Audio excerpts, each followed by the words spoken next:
What's going on, guys? Mizas here, your Philadelphia Realtor. A lot of newer realtors, especially, have been asking me, like some tips for prospecting. I know it can be really daunting at times, especially when you're just getting started and not really knowing what to do or where to start. So I'm here to help you out, give you some guidelines that you want to definitely live by when you are getting started. Before I get into that, please like, comment, subscribe, and we're gonna get the video started. The first thing that you need to do is make sure you have your scripts ready to go. Now, you don't want to be reading this, so you definitely want to be practicing them as well. But having scripts available in front of you when you start, if you're starting at 9, have that pulled up at 8:58. That way you know what you're saying.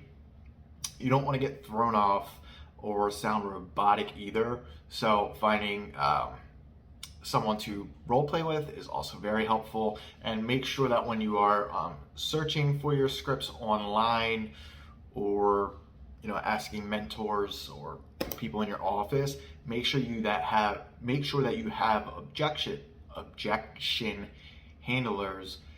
That way you're not, when they say no, you're not just like, oh, I guess they're not interested, click. I've been there, and then you hang up the phone and you're like there's something that I could have said there to continue the conversation. So make sure you're practicing, make sure you have those objection handlers ready. That will ultimately help you in the long run. Number 2 would be make sure you have your data available and ready. Right, like when you're starting, you don't want to be like fumbling. 9 o'clock comes around, cold calling's on your calendar. You don't want to be like searching for your data, whether you have to download it, whether it uploads automatically, or you have to sign in somewhere. You want to be able to just get started, right? I mean, I start at 9. I get into my office around 8:50. I get everything right in front of me. Everything's organized. I know where it is. I know which tabs that I need. I do 2 screens, so I have my leads on one screen and then I have my script on the other. And that way it is just available. If you get tripped up, you know exactly what you need to do. Another thing that I would say is, it's kind of like orthodox, but get a Google Voice number. Especially when you're cold calling this much. I would say it's really helpful. You won't come up as like spam as much. I actually don't know if that's true or not, but you have Google Voice number. You can download the app on your phone and you can sign in on your computer.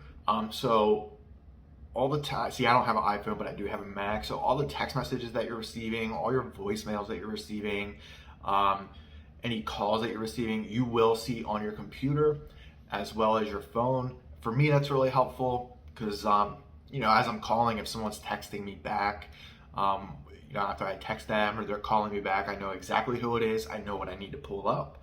And then if it's texting, I can still, sit there and kind of have a conversation, as I'm progressing through the rest of my leads. It's free. If you use it, your number won't expire, but it will if you let it sit. And the next thing you're going to want to do is very important. It sounds really silly to say, but you need to set a schedule. We're going to do a video on like time blocking later on, but you really want to pick times in your day that work for you for cold calling. People have asked me, what is the best time to do it? I like to do it from 9 to 12, but you should be doing it for 3 hours a day. If you can't do it 3 hours a day, you want to be doing it minimum 1. The best time that you're going to do it is when you're going to do it, plain and simple. If you're going to do it from 4 to 7, great. If you're going to do it from 1 to 4, that's great. I like 9 to 12. That's what works for me in my family. That's what works for me in like my schedule and making content. I start my day, I work out in the morning, shower, and then I'm in front of my computer by 8:50.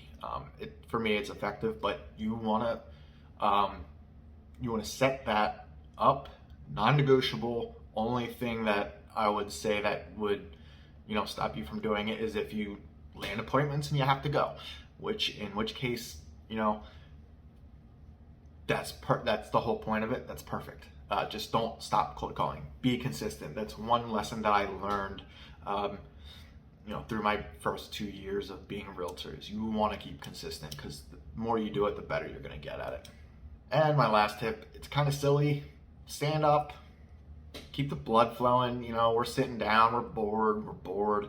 I stand up and I take laps when I'm on the phone. That's a lot of people do that. It's no surprise, but you want to stand up. You want to be moving and energized. And also, bonus little tip: I play music. I play it very low, but it keeps the process going. Otherwise, you're just sitting in silence, hearing that dial tone, and that'll drive you crazy.